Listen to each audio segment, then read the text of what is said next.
Oke,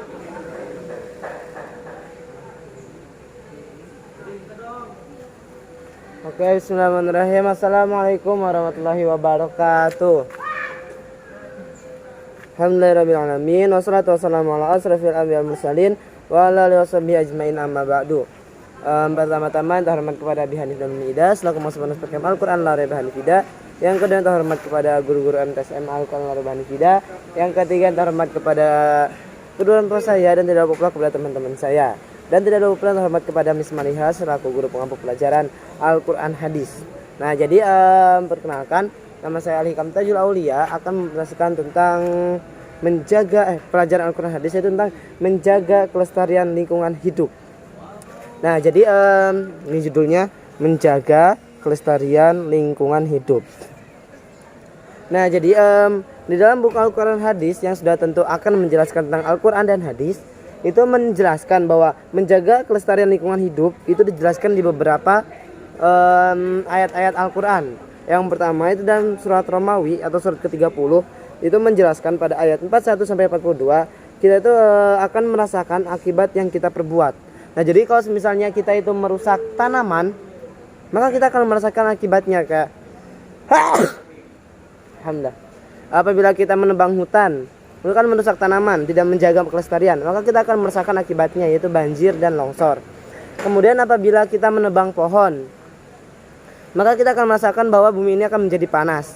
Nah, itu akan semua yang kita perbuat itu pasti ada akibatnya. Alhamdulillah. Nah, kemudian dalam surat Romawi ayat 43 dijelaskan kesudahan orang-orang terdahulu. Nah, jadi orang-orang terdahulu itu pun pasti akan mendapatkan balasan terhadap apa yang mereka kerjakan. Nah, jadi memang sudah ada buktinya bahwa orang dahulu juga kayak gitu, berbuat buruk akhirnya mereka mendapatkan akibat dari apa yang mereka kerjakan. Kemudian dalam surat Al-A'raf ayat 51 kita diperintahkan untuk berdoa dengan rasa takut dan harap. Nah, jadi dan pada ayat 57 dijelaskan bahwa Allah menghalau hujan ke yang tandus. Nah, jadi awalnya kan bumi itu kan tandus. Nah, jadi Allah itu menghalau hujan akhirnya sehingga bumi ini kayak ada tumbuh-tumbuhan, pohon-pohonan dan lain-lain. Nah, untuk menjaga kelestarian lingkungan hidup, Allah menurunkan air dan menumbuhkan daripadanya tumbuh-tumbuhan. Kemudian dalam surat ayat 27 itu dijelaskan bahwa Allah itu tidak menciptakan langit dan bumi itu dengan sia-sia.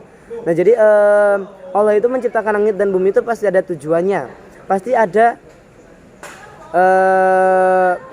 kayak mengapa Allah itu menciptakan langit dan bumi. Tidak mungkin sia-sia Allah menciptakannya itu. Nah, kemudian dalam surat ayat 28 ditanyakan, pantaskah memperlakukan orang kafir dengan orang yang mukmin itu sama? Nah, jadi kita itu harus tidak boleh memperlakukan orang yang kafir dan orang yang mukmin. Nah, jadi orang yang kafir dan orang yang mukmin itu pasti akan mendapatkan perlakuan yang berbeda. Nah, kemudian dalam surat Al-Baqarah itu dijelaskan tentang sifat munafik.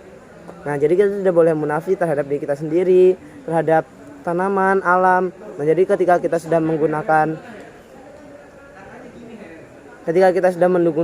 alam kemudian kita merusaknya, nah itu namanya munafik. Kemudian dalam surat Al-Furqan dijelaskan pada ayat 45 sampai 46 tentang bayang-bayang. Nah, jadi Allah itu menciptakan bayang-bayang. Itu pasti ada manfaatnya. Kemudian dalam ayat 47 Allah itu menjelaskan bahwa Allah menciptakan malam dan untuk istirahat. Nah, jadi pasti Allah itu menciptakan malam itu ada manfaatnya, menciptakan siang itu ada manfaatnya. Jadi semua yang Allah ciptakan itu pasti ada manfaatnya. Begitu pula dengan bayang-bayang tadi. Kemudian dalam surat Al-Furqan ayat 48 itu dijelaskan bahwa Allah itu angin kabar gembira.